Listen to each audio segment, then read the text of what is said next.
Hello and good evening, everyone, to the art of seduction.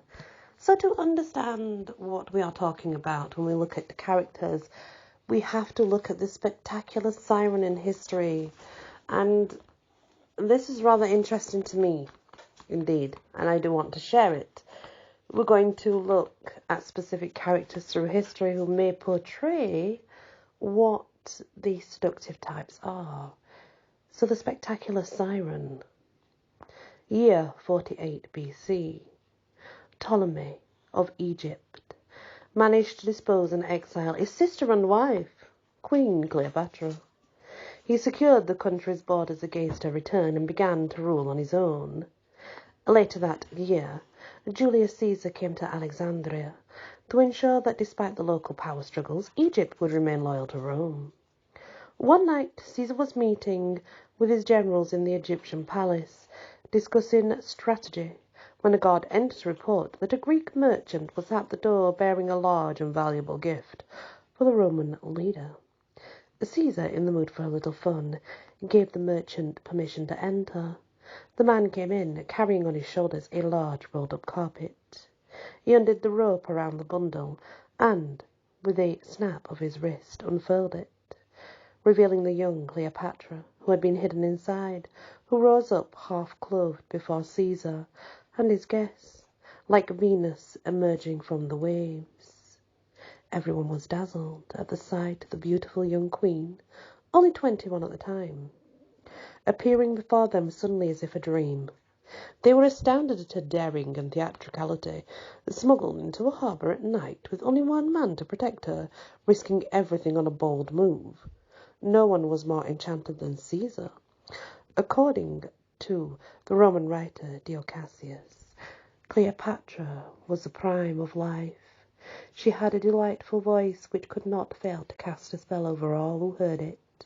Such was the charm of a person and her speech that they drew the coldest and most determined misogynist into her toils. Caesar was spellbound as soon as he set eyes on her, and she opened her mouth to speak.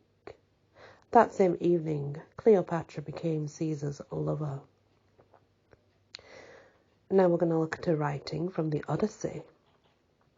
And the reason this writing's in there is because it is another type of siren. In the meantime, our good ship, with that perfect wind to drive her, fast approached the Siren's Isle. But now the breeze dropped. Some power lulled the waves, and a breathless calm set in. Rising from their seats, my men drew in the sail and threw it into the hold, then sat down at the oars and churned the water white with their blades of polished pine. Meanwhile, I took a large round of wax, cut it up small with my sword, kneaded the pieces with all the strength of my fingers. The wax soon yielded to my vigorous treatment and grew warm, for I had the rays of my lord, the sun, to help me. I took each of my men in turn and plugged their ears with it. They then made me a prisoner on my ship by binding me hand and foot, standing me up by the step of the mast, and tying the rope's ends in the mast itself. This done, they sat down once more and stroked their grey water with their oars.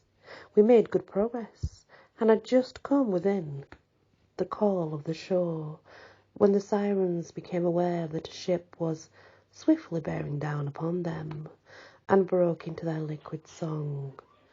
"Draw near," they sang, "illustrious Odysseus, flower of Achaean chivalry, and bring your ship to rest, so that you may hear our voices." No seaman ever sailed his black ship past this spot without listening to the sweet tones that flow from the lips of the siren. The lovely voices came to me across the water, and my heart was filled with such a longing to listen that with nod and frown I signed to my men to set me free. Homer, the Odyssey book, translated by E.V. Rule. Caesar had had numerous mistresses before, to divert him from the rigours of campaigns, but he's always disposed of them very quickly to return to what really thrilled him: political intrigue, the challenges of warfare, the Roman theatre. Caesar had seen women try anything to keep him under their spell, yet nothing prepared him for Cleopatra. One night she would tell him how together they could revive the glory of Alexander the Great and rule the world like gods. The next she would entertain him dressed as a goddess Isis, surrounded by the opulence of a court. Cleopatra initiated Caesar in the most decadent revelries, presenting herself as the incarnation of the Egyptian exotic. His life with her was a constant game, as challenging as warfare. For the moment he felt secure with her, she would suddenly turn cold and angry, and would have him to find a way to regain her favour. The weeks went by. Caesar got rid of all Cleopatra's rivals, and found excuses to stay in Egypt. At one point, she led him on a lavish historical expedition down the Nile, in a boat of unimaginable splendour, towering 54 feet out of the water, including several terraced levels and a pillared temple to the god Dionysus. Caesar became one of the few Romans to gaze on the pyramids, and while he stayed long in Egypt, away from his throne in Rome, all kinds of turmoil erupted throughout the Roman Empire. When Caesar was murdered in 44 BC, he was succeeded by a triumvirate of rulers, including Mark Antony, a brave soldier who loved pleasure and spectacle and fancied himself a kind of Roman Dionysus. A few years later, while Antony was in Syria, Cleopatra invited him to come meet her in the Egyptian town of Tarsus. There, when she had made him wait for her, her appearance was as startling in its way as her first before Caesar. A magnificent gold barge with purple sails appeared on the river Cydnus. Yes, the oarsmen rowed to the accompaniment of ethereal music. All around the boat were beautiful young girls dressed as nymphs and mythological figures. Cleopatra sat on deck, surrounded and tanned. She was beautiful. The cupids around her were fanning away, for she was warm, and she needed that, surely. She was like the goddess Aphrodite, whose name the crowd chanted enthusiastically. The charm of Cleopatra's presence was irresistible, and there was an attraction in her person and talk, together with a peculiar force of character, which pervaded her every word and action, and laid all associated with hereunder the spell. It was delight merely to hear the sound of her voice, with which, like an instrument of many strings, she could pass from one language to another. That was written by Plutarch, Makers of Rome, translated by Ian Scott Gilbert. Like all of Cleopatra's victims, Antony felt very much mixed emotions. Her exotic pleasures she offered were hard to resist, but he also wanted to tame her, to defeat this proud and illustrious woman. This would prove great difficulty. But he stayed, and like Caesar, fell slowly under her spell. She indulged him in all of his weaknesses: gambling, raunchous parties, elaborate rituals, lavish spectacles, to get him to come back to Rome. Octavius, another member of the Roman triumvirate, offered him a wife, Octavius's own sister. Octavia, one of the most beautiful women in Rome, known for her virtue and goodness. She could surely keep Antony away from the Egyptian whore. The plot worked for a while, but Antony was unable to forget Cleopatra. And 3 years he went back to her. This time it was for good. He had, in essence, become Cleopatra's slave, granting her immense powers, adopting Egyptian dress and customs, and renouncing the ways of Rome. The immediate attraction of song, her voice, or scent, the attraction of the panther, with his perfume scent. According to the ancients, the panther is the only animal who emits a perfumed odor. It uses that scent to draw and capture its victims. But what is it that seduces in a scent? What is it in the song of the siren that seduces us? Or in the beauty of her face, in the depths of the abyss? Seduction lies in the annulment, yes, the annulment of signs, and their meaning in pure appearance. The eyes that seduce have no meaning. They end in the gaze, as the face which makeup ends in only pure appearance. The scent of the panther is also meaningless massage. Meaningless message, it means.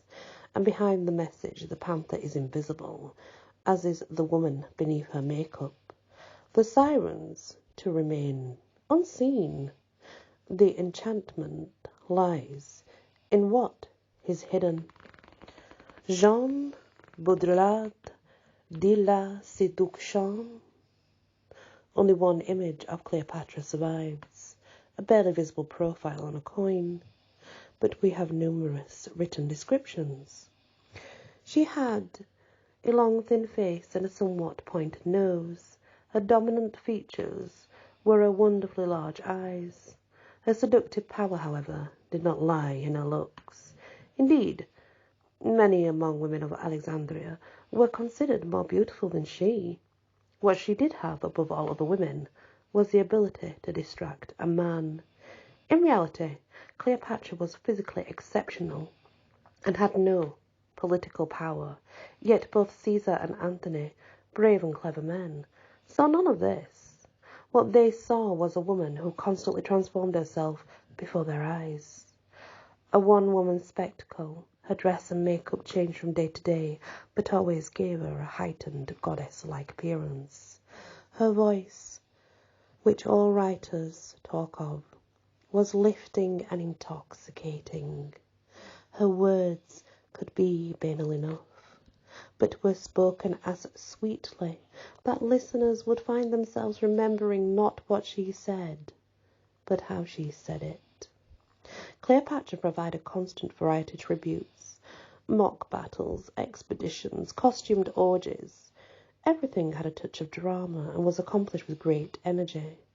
By the time your head lay on the pillow beside her, your mind was spinning with images and dreams, and just when you thought you had this fluid, larger-than-life woman, she would turn distant or angry, making it clear that everything was not on her terms. You never possessed Cleopatra. You worshipped her. In this way, a woman had been exiled and destined, yes, destined for early death, managed to turn into an all-around and one of the most powerful women. Ruler of Egypt for close to 20 years.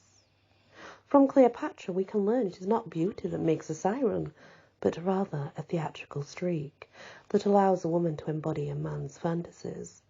A man grows bored with a woman, no matter how beautiful. He yearns for different pleasures, and for adventure. That's what he does.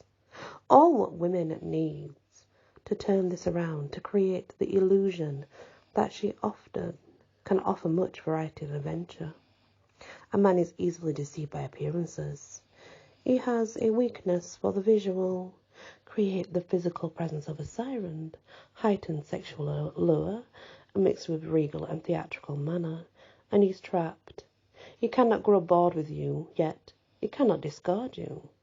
Keep up the distractions. Never let him see who you really are. He will follow you until he drowns.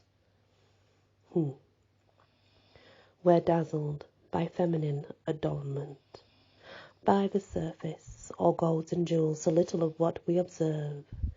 Is the girl herself, and where, you may ask, amid such plenty, can our object of passion be found?